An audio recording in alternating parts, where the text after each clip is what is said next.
Sorry, I can't, no microphone, but I can talk loud, as everyone knows. I want to thank everyone for coming. People came from close and far away. It's far away today, driving from Fairfield, Connecticut, as far away by plane from Eretz Yisrael. Odu Hashem ki tov ki l'olam chasto. Very excited to share this simcha with everyone. We thank HaKadosh Baruch Hu for everything He's blessed Aviva and I and our family with. So this might, for those in the family, this was probably one of the least, I don't know what word I'm looking for. Everyone knew what the name was going to be, at least in the family. The name is after Aviva's maternal grandfather, who passed away a number of years ago. So I want to talk a little bit about what we hope our new child, Aryeh Shlomo, will grow up to be.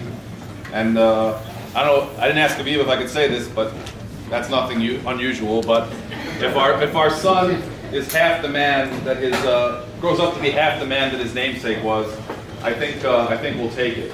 So those of you know, we're very competitive in the Distenfeld family.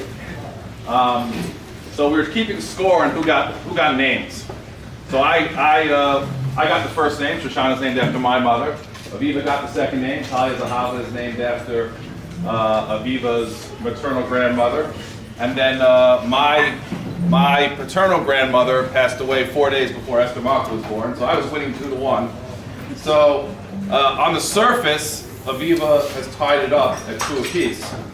While that's technically correct, I feel that that's really not the case, because I really feel like that Aryeh Shlomo Rosenbaum, or Zaidi Aryeh as he was known to us, was really my grandfather as well. Both my grandfathers, my biological grandfathers, passed away before I was born, both Gershon Schenker and Menachem Distenfeld. And so I was named after both of them. I never really had a grandfather. And from the first time I met Zaidi Aryeh shortly before Aviva and I got engaged, not only did he treat me as if one of his grandchildren, I immediately saw what a special person he was. Zaidi Aryeh may have been short in physical stature, but he was a giant of a man. And I want to speak a little bit about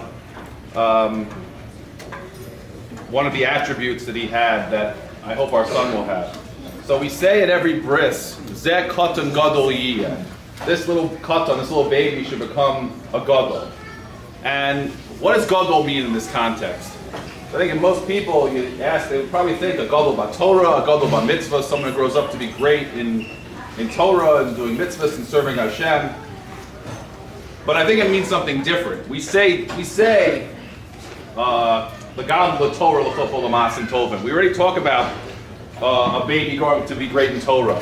Gadol must mean something differently. One of the things I've learned from my Rav, from Neuberger, is that when you want to understand what something means, you should look, preferably the first time in Chumash that the word appears, and you can probably get an insight. So it's not the first time it says in Chumash, it's the first time it says in Pasha Shmos by Moshe Rabbeinu. The pasuk says, after he was born, Vayigdal HaYeled, that Moshe Rabbeinu, the Yeled grew up, and the very next pasuk says, Vayigdal Moshe, Vayetze Elecha Vayarbis Elosam. And Moshe grew up, and he went out to his brothers, and he saw that they were suffering. And the Ramban asked, it just told us, Vayigdal HaYeled. Why does it say in the very next pasuk again, Vayigdal? So the Ramban explains that the first, Vayigdal HaYeled, is talking about Moshe Rabbeinu physically grew up. He was a baby, he grew up, he became bigger. The second Vayigdal, Moshe, is talking about he spiritually grew up. When does a young person grow up spiritually? It's only Vayetze Elecha Vayarbis Elosam, when he can empathize with other people, when he starts caring about someone other than himself. And this was really Zaidi Aryeh. Aryeh Shlomo Rosenbaum was all about that. You asked him how he was always fine.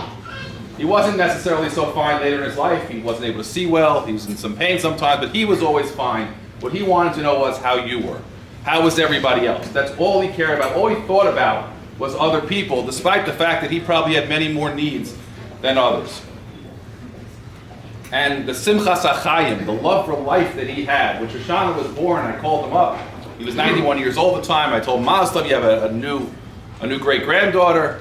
And I said, Mirz Hashem, you'll dance at her chasana. Of course, I'm a probability guy, knowing the odds of him being the chasana were probably not very high. But he said, he always spoke in Yiddish. Here he said it in very plain English to me. He said, "Why wouldn't I be at her chasna? Are you not going to invite me?" And he really, really believed that he would live to dance at Shoshana's wedding. So, Zeh Katan Gadol Yiyeh. A Katan is the exact opposite of a Gadol. Aryeh Shlomo Distenfeld now doesn't care about anyone but himself. He wants to eat when he wants to eat. He wants to be changed when he wants to change. He wants to sleep when he wants to sleep. A Katan doesn't care about anyone but themselves. The bracha we give it a bris, Zeh Katan Gadol Yiyeh, is that the Katan should grow up to become a Gadol. Should go 180 degrees. That the very baby who cares nothing, only cares about himself and not about anyone else, should eventually grow up to only care about others, to give to others. And that's the bracha that that Aviva and I wish for our son, Aryeh Shlomo.